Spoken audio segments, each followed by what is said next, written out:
Hello everyone, Lawrence here, and today I have 3 reviews for you for the price of just 1, which, given as these videos are free to watch, is actually a pretty sweet deal. Let's start off with the MSI Interceptor DS300 gaming mouse. This is a right-handed gaming mouse with, you guessed it, RGB lighting. It features OMROM switches, an Avago 9800 laser sensor and adjustable weights. However, it starts at 150 grams, so why you would want to make it even heavier goes beyond me. You can put 3 4.5 gram weights in it extra though. The Avago 9800 isn't exactly the world's most favorite sensor, with its very inconsistent and high acceleration. It made me miss quite a few skill shots, and to be honest, who needs 8200 DPI anyway? The OMROM switches feel really good though, with an even actuation force needed everywhere on the buttons. All buttons on this mouse are also programmable. The DPI switch has 4 modes, which you can see on the left side. A neat feature is that upon switching, the change in DPI is also visible on your display. You can turn this feature off though if it bothers you. The scroll wheel is pretty stiff, but the steps are well defined, but the main feature here is RGB lighting, and to be honest, it's quite a limited version of it. Only the dragon at the back changes color, but the other lights and accents on the DS300 are red. You can turn off the DPI switch lights, but not the DPI indicator lights. Now, I like how the color change has immediate effect on the mouse, so you don't have to save profiles all the time, but sadly there's only 2 modes. You have either always on or breathing with 3 different speeds. There's no cycling of colors, or you can't sync it with peripherals either.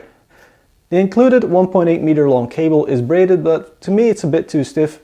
A mouse bungee would really come in handy. MSI gave me their Xield 5 mousepad. It's a huge cloth pad, 46 centimeters deep and 76 centimeters wide. The size is great because it fits your keyboard and your mouse, but even better than that is the thickness. It's half a centimeter, so 5 millimeters of thickness, which is great for cushioning. It's super comfortable to rest your wrists on when you're typing or when you're using your mouse.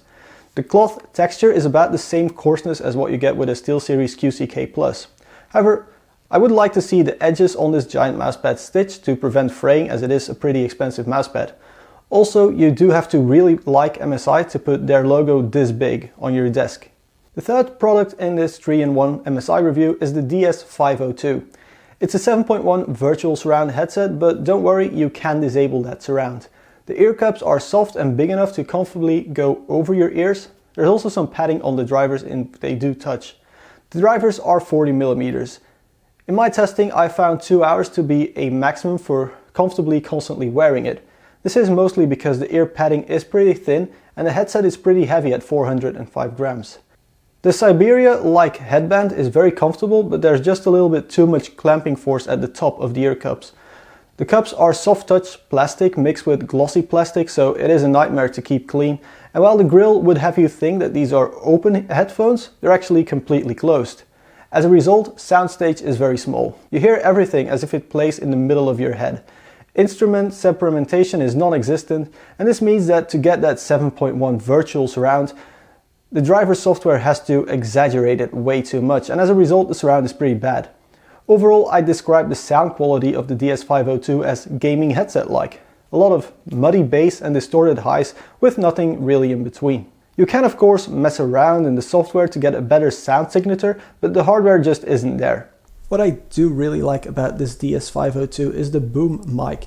The voices are incredibly clear, and while there is a slight hissing noise coming from this cable rubbing against your clothes, it's actually very good as a microphone in a budget headset. However, it does pick up background noise quite easily, so you don't want to get a loud mechanical keyboard if you're planning on using this microphone. What really annoys me most is this inline remote, which is also the sound card, because this is a USB headset. The remote is large and heavy and it's way too far down the rather short cable, and it doesn't come with a clip. As a result, your left ear cup is always being pulled down.